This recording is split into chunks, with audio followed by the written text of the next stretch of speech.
Pourtant, on ne peut pas dire que ce fut complètement un trou noir tout le temps que dura la maladie. C'était un état fébrile avec du délire et une semi-conscience. Il se souvint de beaucoup de choses par la suite. Tantôt il lui semblait que plein de gens se rassemblaient autour de lui, qu'ils voulaient le prendre et l'emmener, il ne savait pas où, qu'ils se disputaient très fort à son sujet et se fâchaient.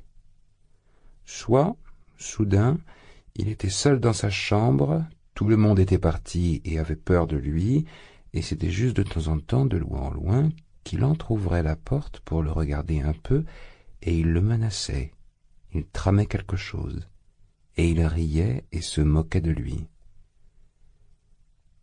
Il revoyait très souvent Nastasia auprès de lui. Il distinguait encore une autre personne, un homme, qu'il paraissait très bien connaître, mais qui, précisément, cela il n'avait plus moyen de le trouver, et l'angoisse lui venait, et même il en pleurait. Parfois il lui semblait qu'il était malade depuis un mois, d'autres fois que c'était toujours la même journée. Mais cela, oui, cela, il l'avait oublié complètement en revanche. À chaque minute, il se souvenait qu'il avait oublié quelque chose qu'il n'avait pas le droit d'oublier. Il se déchirait, il se torturait à essayer de se souvenir, il sanglotait, il tombait en furie ou dans une peur terrible, insupportable. À ces moments, il essayait de bondir, de s'échapper, mais à chaque fois, quelqu'un l'arrêtait de force, et là, il retombait dans l'impuissance et le trou noir. Il finit par recouvrer complètement ses esprits. Cela se produisit un matin à 10 heures. À 7 heures du matin, quand les jours étaient clairs, le soleil passait toujours en longs rubans sur son mur droit et venait illuminer un angle près de la porte. Il vit à son chevet Nastasia et un autre homme qui le regardait avec beaucoup de curiosité et qu'il ne connaissait absolument pas. C'était un jeune gars en cafetan avec une barbiche et qui d'allure ressemblait à un commis. Il aperçut la logeuse par la porte entr'ouverte. Raskolnikov se redressa un peu. « Qui est-ce, Nastasia ?» demanda-t-il, indiquant le jeune gars. « Ça y est, il se réveille, dit-elle. »« Monsieur s'est réveillé, » reprit le commis. Comprenant qu'il venait de se réveiller, la logeuse, qui regardait de derrière la porte, la referma tout de suite et se cacha. Elle s'était toujours montrée timide, et toutes les conversations et les explications avaient toujours été un poids pour elle. C'était une femme d'une 40aine d'années, grosse et grasse, avec des sourcils noirs et des yeux noirs à laquelle la paresse et l'embonpoint donnaient bon cœur. En fait, elle était loin d'être laide. Quant à sa pudeur, elle dépassait toutes les limites. « Vous êtes qui ?» continuait-il de demander, s'adressant au commis lui-même.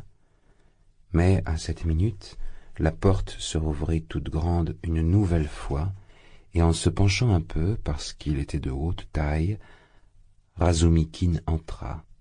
« Une vraie cambuse, non mais, » s'écria-t-il en entrant, « chaque fois je me cogne le front et dire que ça s'appelle un logement. Alors, vieux, tu te réveilles ? C'est Patchenka qui vient de me le dire. » « Il vient de se réveiller, dit Nastasia. »« Monsieur vient de se réveiller, approuva à nouveau le commis avec un petit sourire. »« Et vous, monsieur, qui vous êtes, vous-même ?» demanda Razumikine, lui adressant soudain la parole.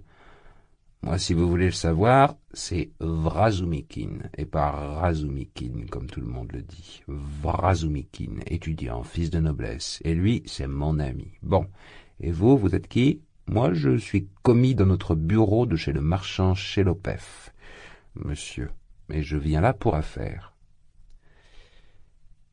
Veuillez prendre cette chaise, et Razumikine lui-même s'assit sur l'autre, de l'autre côté de la petite table.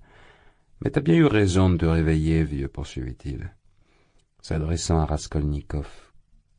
4 jours que tu manges et que tu bois à peine, je te jure. On te donnait du thé à la petite cuillère. 2 fois, je t'ai amené Tsosimov. Tu te souviens de Tsosimov? Il t'a examiné attentivement. Il a tout de suite dit que ce n'était rien du tout. Quelque chose, n'est-ce pas, comme un choc dans la tête. Des bêtises nerveuses dans ce genre-là. La popote qui n'était pas bonne, il a dit. La bière et le réfort trop rare. De là, la maladie. Mais c'est rien, ça va passer. Plus de traces. Un brave gars, ce Tsosimov. Il sera bientôt un chef comme médecin. Bon, alors, je ne vous retiens pas, fit-il à nouveau au commis. Vous avez besoin d'expliquer vos affaires? Remarque ça, non, Rognon, ça fait 2 fois qu'ils viennent de leur bureau, sauf que la première fois, c'est pas lui qui est venu, c'est un autre. Et avec l'autre, on s'est expliqué. Qui c'est donc qui est venu là, avant nous? Le jour d'avant-hier, c'était monsieur, je suppose. Ah oui, c'était monsieur Alexei Semyonovitch. Lui aussi, il travaille au bureau. Et lui, n'empêche, il doit être plus calé que vous. Vous ne pensez pas?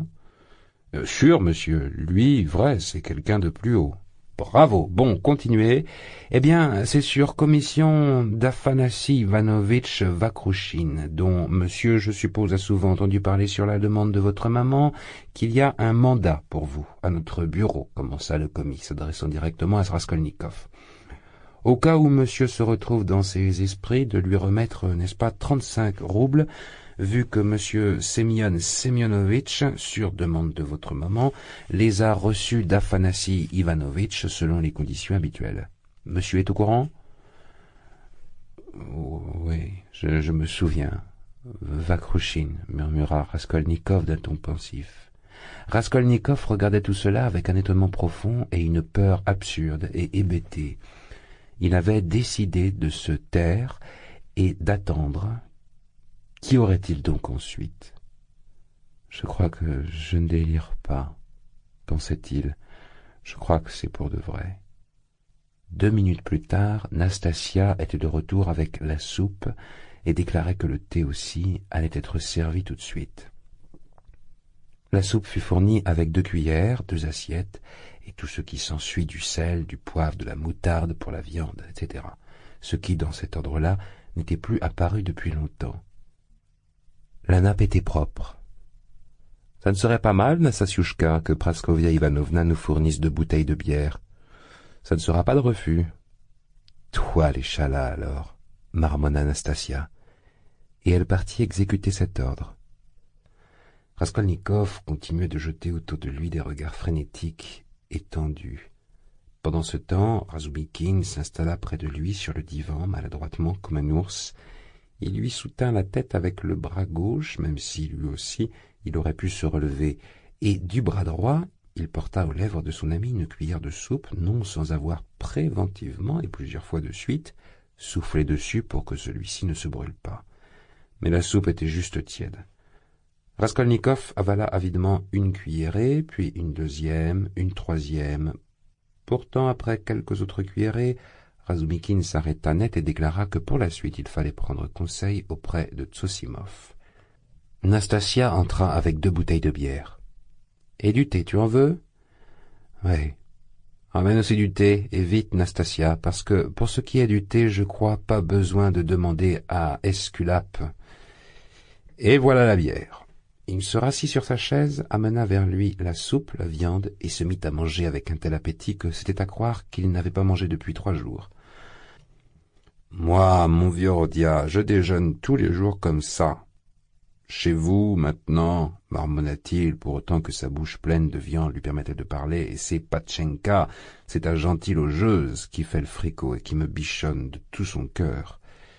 Moi, tu comprends bien, je n'insiste pas, mais je ne proteste pas non plus. Ah, et voilà Nastasia avec le thé. Ouh, qu'elle est délurée. Nastenska, un petit peu de bière? Oh, le farceur. Et du thé? Le thé, je veux bien. Verse, attends, je vais t'en verser moi-même. Assieds-toi à table. Il se leva tout de suite, versa le thé, puis il remplit une autre tasse, abandonnant son déjeuner, et se rassit sur le divan. Comme tout à l'heure, il passa son bras gauche autour de la tête du malade, le releva et commença à lui donner du thé à la petite cuillère.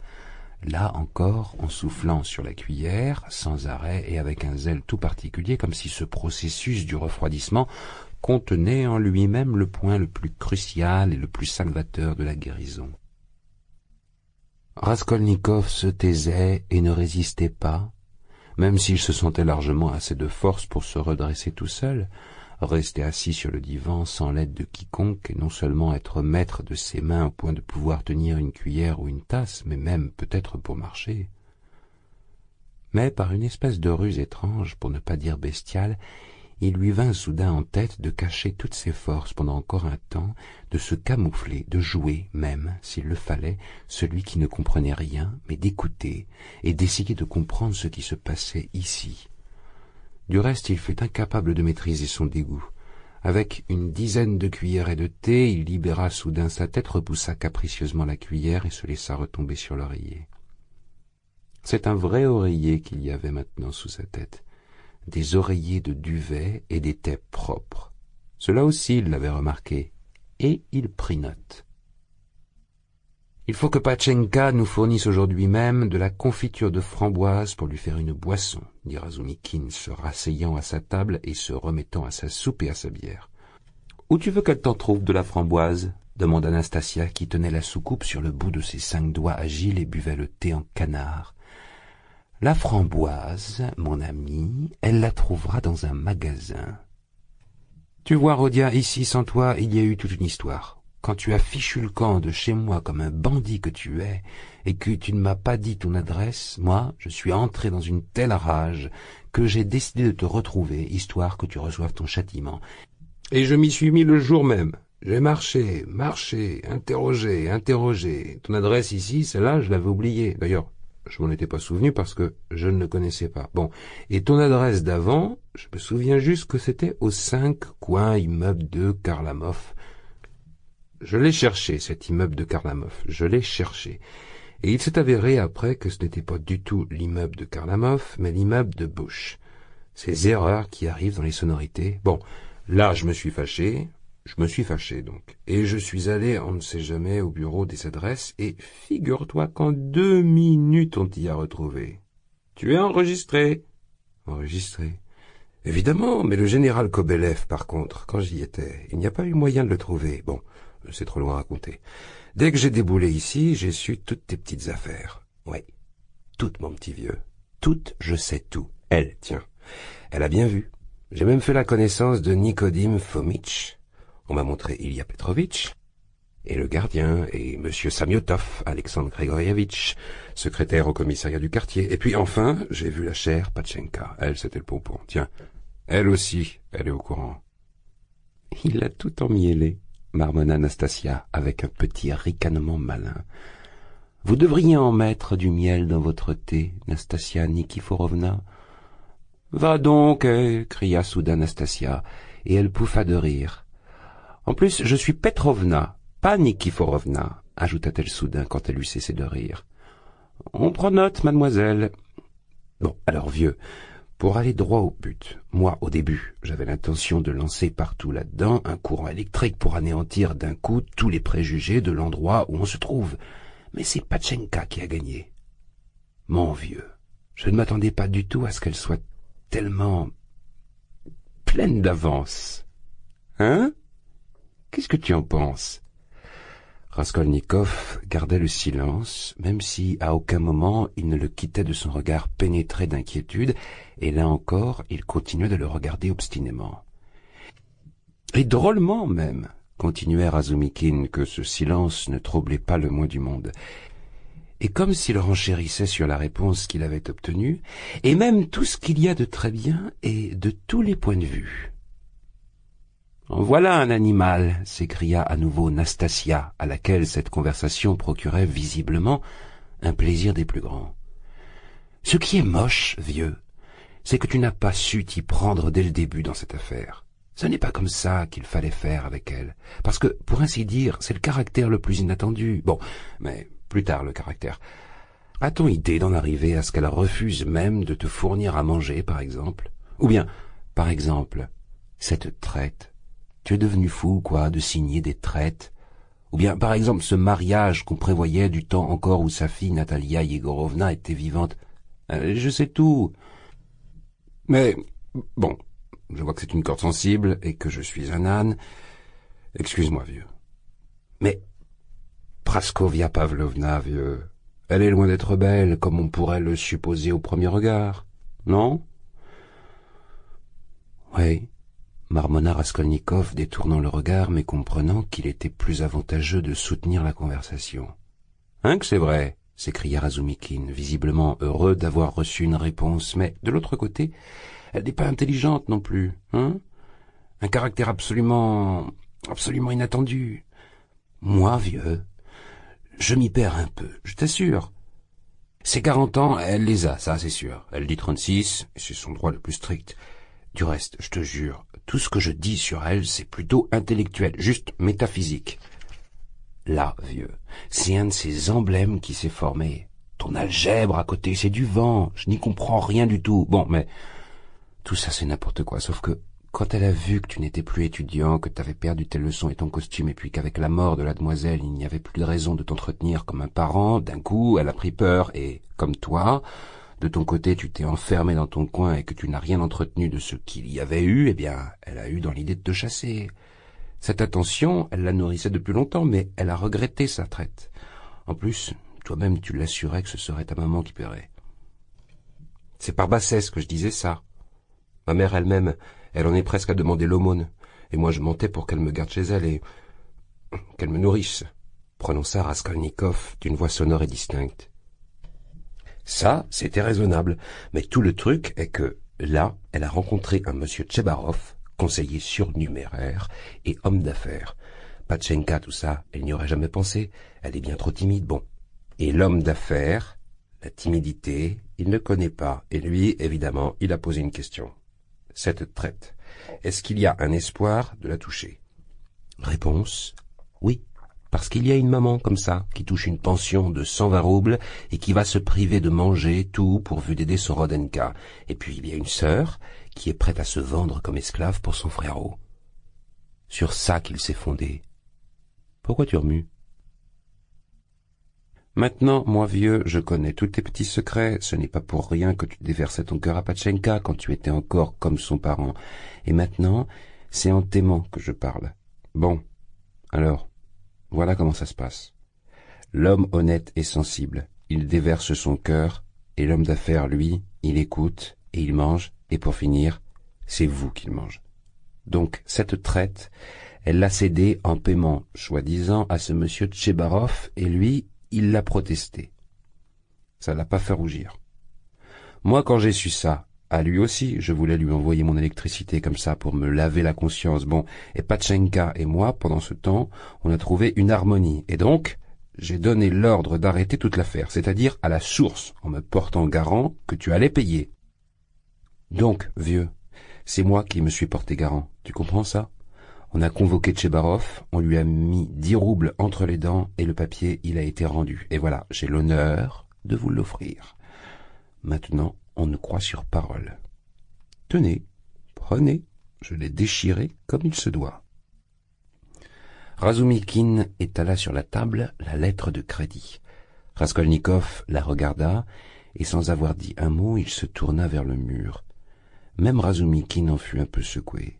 « Je vois, vieux, reprit-il une minute plus tard, que je recommence à faire l'idiot.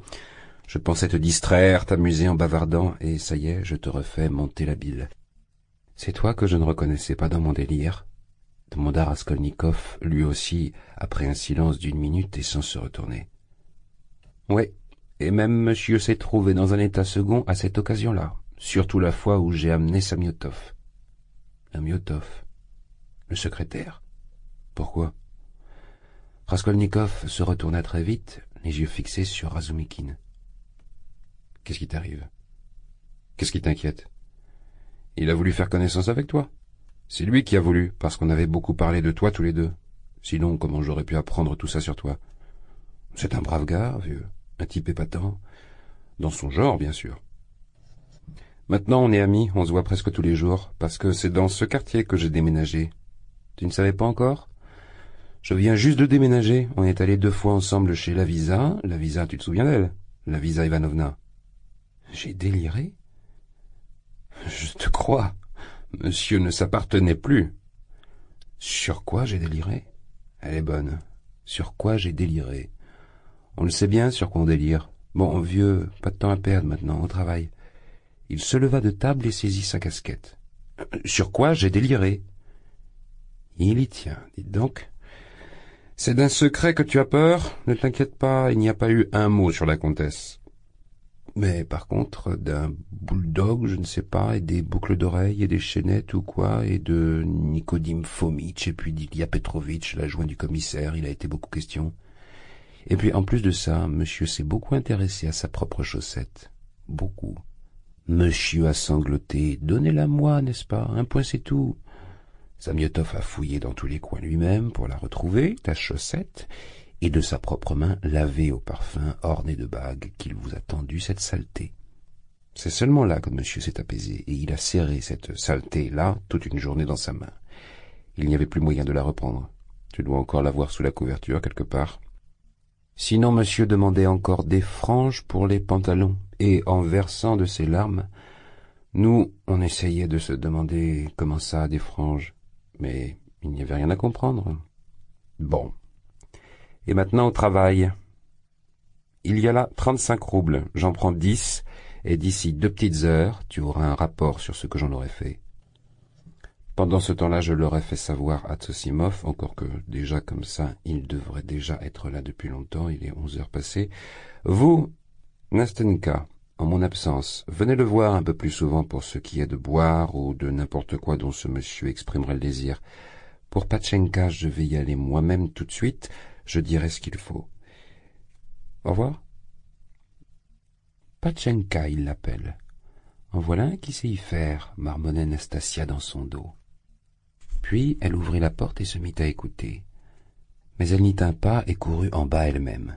Cela l'intéressait vraiment trop de savoir de quoi il pouvait bien parler là-bas avec la patronne, et en général on voyait qu'elle était totalement sous le charme de Razumikine. Dès que la porte fut fermée, le malade rejeta sa couverture et bondit de son lit à demi fou. C'est avec une impatience brûlante, frissonnante, qu'il attendait qu'ils partent tous, le plus vite possible, pour se mettre au travail dès qu'ils seraient partis. Mais quoi? Qu'est-ce que c'était, ce travail? À croire que, juste maintenant, comme un fait exprès, il venait d'oublier. Mon Dieu! Dis-moi juste une chose. Est-ce qu'ils savent tout ou pas encore? Et s'ils savent déjà tout, et qu'ils font juste semblant, ils me narguent, pendant que je suis malade, et là, d'un coup, ils entrent et ils disent qu'ils savent tout depuis longtemps, que c'était juste comme ça? Quoi faire maintenant? Ah voilà, j'ai oublié, comme par hasard. J'ai oublié, d'un coup. Ça y est. Je m'en souviens. Il se tenait au milieu de la pièce, et plein d'une stupeur qui le torturait, il regardait autour de lui. Il s'approcha de la porte, ouvrit, tendit l'oreille, mais ce n'était pas ça. Soudain, comme s'il venait de se souvenir, il se précipita vers le coin où il y avait un trou dans le papier peint, se mit à tout examiner, enfonça la main dans le trou, fouilla, mais ça non plus, ce n'était pas ça. Il alla vers le poêle, l'ouvrit et remua la cendre. Les morceaux de franges de son pantalon et les morceaux de sa poche déchirée n'avaient pas bougé depuis qu'il les avait jetés là. Donc, personne n'avait regardé.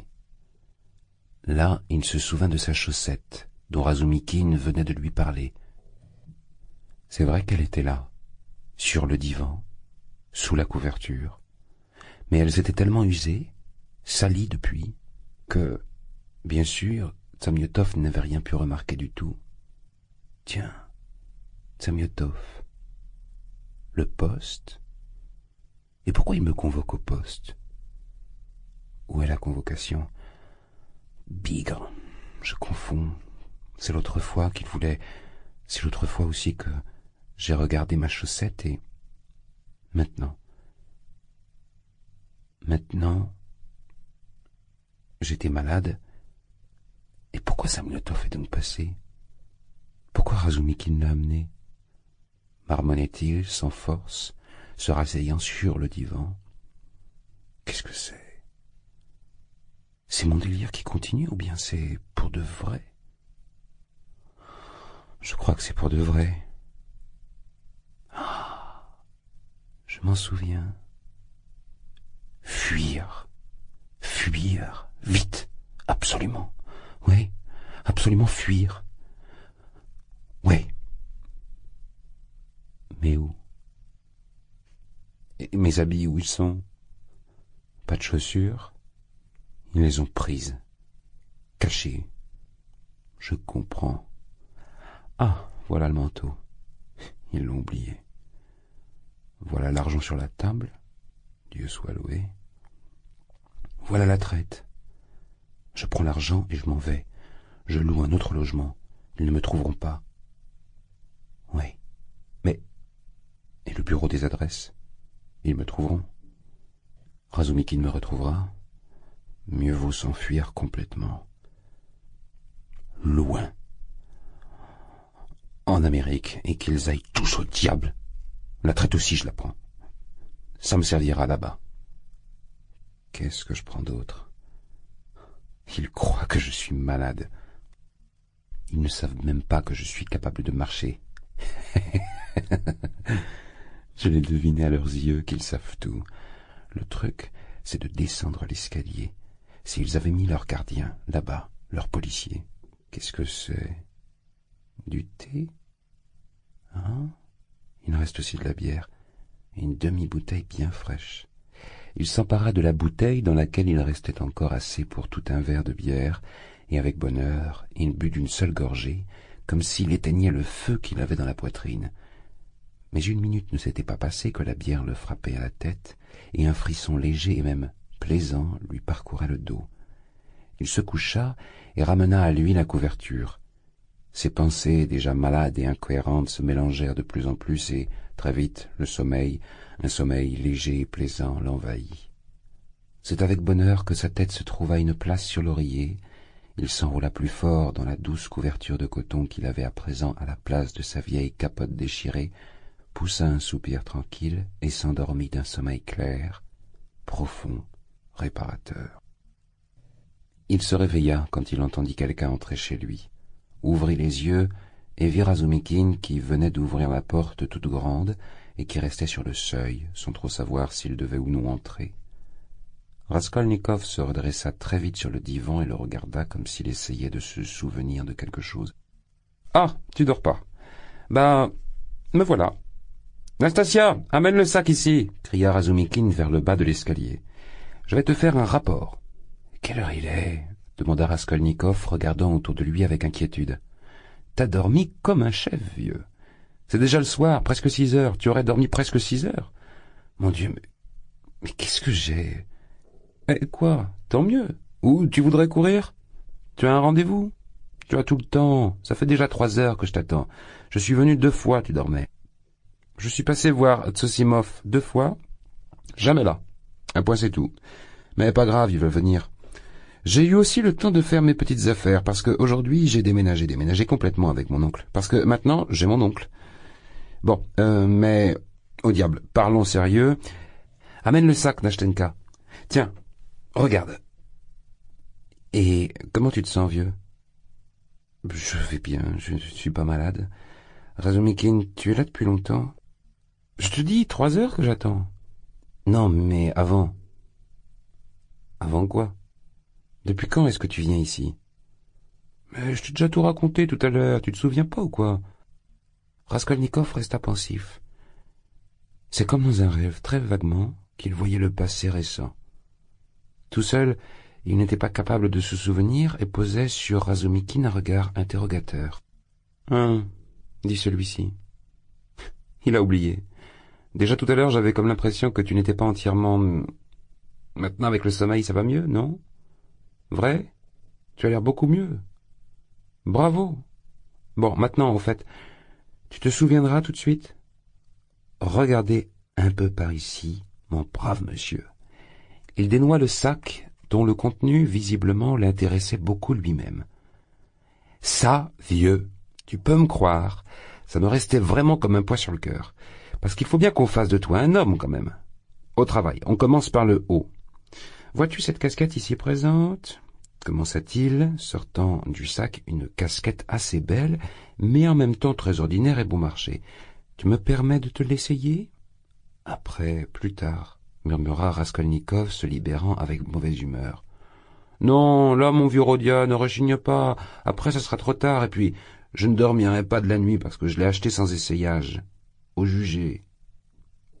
Oh, poil! S'exclama-t-il triomphalement après l'essai. Exactement les mesures. Le couvre-chef, mon vieux, c'est la toute première chose dans le costume, en quelque sorte une carte de visite. Tostiakov, un ami que j'ai, chaque fois, il est obligé d'enlever son galurin dès qu'il entre quelque part dans un lieu public, quand tous les autres, ils gardent leur chapeau ou leur casquette. Tout le monde pense que c'est des sentiments serviles, mais non, c'est simplement lui qu'il a honte de son nid d'hirondelle. Il a toujours honte, ce gars-là. Bon, Nastenka, voilà 2 couvre-chefs. Ce Palmerston, il prit dans un coin le chapeau rond miteux de Raskolnikov, que Dieu seul savait pourquoi il qualifiait de Palmerston, et cet objet de joaillerie. Apprécie, Rodia. Combien tu penses que j'ai payé? Nastasiushka, reprit-il, s'adressant à elle quand il vit que l'autre se taisait. 20 kopecks, je parie, ça t'a coûté, répondit Nastasia. 20 kopecks! Idiote! Cria-t-il vexé. Maintenant, pour 20 kopecks, même toi on t'achètera pas. 80, et encore parce que c'est d'occasion. Mais, avec un accord, l'année prochaine, quand tu l'auras usé, il t'en donne un gratuit. Je te jure. Bon, maintenant passons aux États-Unis d'Amérique, comme on disait chez nous au collège. Je te préviens, le pantalon, j'en suis fier. Et il déploya devant Raskolnikov un pantalon d'été gris cousu dans un tissu de laine léger. Pas un trou, pas une tache, et n'empêche, tout à fait acceptable, même s'il est déjà porté, et un gilet, pareil, dans le même ton, comme la mode l'exige, mais d'occasion, n'empêche, c'est même mieux, plus doux, plus tendre. Tu vois, Rodia, à mon avis, pour faire carrière dans le monde, il faut toujours respecter la saison. Si tu ne demandes pas d'asperges au mois de janvier, tu te garderas des sous dans le porte-monnaie. Même chose pour cet achat. En ce moment, c'est l'été. J'ai donc fait un achat d'été, parce que pour l'automne, de toute façon, la saison demandera un tissu plus chaud. Il faudra bien dépenser. D'autant que d'ici là, il aura le temps de s'user de lui-même, si ce n'est pas par un excès de luxe. Ce sera suite à des défauts internes. Non? Apprécie. Combien d'après toi? 2 roubles 25. Et, souviens-toi, toujours le même accord, quand il sera usé, l'année prochaine, tu en prends un gratuit. C'est toujours comme ça qu'ils font, chez Fedeyev. On paie une fois et ça suffit pour toute la vie, parce que la deuxième fois, toi-même, il faudrait qu'on te paie pour que tu reviennes. Bon, maintenant, passons aux bottes. Regarde-moi ça. On voit que c'est de l'occasion, ça aussi, mais ça peut faire l'affaire pendant 2 mois parce que c'est du travail de l'étranger, produit à l'étranger. Un secrétaire de l'ambassade d'Angleterre, l'année dernière, qui les a laissés aux puces. Il les aura portés juste 6 jours, mais il avait besoin d'argent très vite. Le prix, 1 rouble 50. Hein, que c'est une affaire. Ça lui ira pas, si ça se trouve, remarqua Anastasia. Ça lui ira pas. Et ça, c'est quoi? Et il sortit de sa poche un vieux soulier de Raskolnikov, ratatiné, troué, tout couvert de boue séchée. J'y suis allé avec des munitions. On m'a retrouvé la vraie pointure, d'après ce monstre. On a mené l'affaire avec amour. Pour ce qui est du linge, on s'est mis d'accord avec la logeuse. Tiens, d'abord, 3 chemises en drap, mais un col à la mode. Bon, pour conclure, 80 la casquette, 2 roubles 25 les autres habits, en tout 3 roubles 5, 1 rouble 50 les bottes, parce qu'elles sont vraiment bien, ce qui nous fait 4 roubles 50, plus 5 roubles pour tout le linge, il m'a fait un prix gros, et donc en tout exactement 9 roubles 55 kopecks. Reste 45 kopecks de monnaie, du bronze. Voilà, monsieur peut recompter. Et donc, de cette façon, Rodia, te voilà rétabli dans ton costume, parce que, à mon avis, pour ton manteau, non seulement il peut encore servir, mais même, il a un air particulièrement noble, ce que ça veut dire, hein, de commander chez Charmeur. Pour ce qui est des chaussettes et du reste, je le laisse à tes propres soins. Il te reste en tout 25 roubles. Et ne t'en fais plus pour le loyer à payer à Patchenka. Je te le dis, crédit illimité. Et maintenant, vieux, permets-moi de changer ton linge, sinon je parie ta maladie, c'est dans ta chemise qu'elle se cache. Laisse. Je ne veux pas, disait en se débattant Raskolnikov, qui avait écouté avec dégoût le rapport à la fois tendu et joyeux sur ses achats vestimentaires. Non, vieux, pas possible. Pourquoi j'aurais usé mes semelles, insistait Razumikine. Nastasiushka, ne rougissez pas, aidez-nous, voilà. Et malgré la résistance de Raskolnikov, il réussit à lui changer son linge. L'autre s'effondra sur l'oreiller et, pendant bien 2 minutes, il ne dit plus un mot. « Mais est-ce qu'ils me laisseront tranquille ?» se dit-il. « Et avec quel argent s'est acheté tout ça ?» demanda-t-il enfin en regardant le mur. « L'argent ? Elle est bonne, celle-là. Mais ton argent à toi ? Tout à l'heure, le commis qui est venu de la part de Vakrouchine, ta maman te l'envoie. Ou ça aussi tu l'auras oublié ? Je me souviens maintenant, reprit Raskolnikov après une longue et lugubre songerie. Razumikine, les sourcils froncés, le surveillait d'un œil inquiet. La porte s'ouvrit et entra un homme, grand et fort, que, lui aussi, Raskolnikov avait l'impression de connaître. « Tsosimov, enfin !» cria tout heureux Razumikine.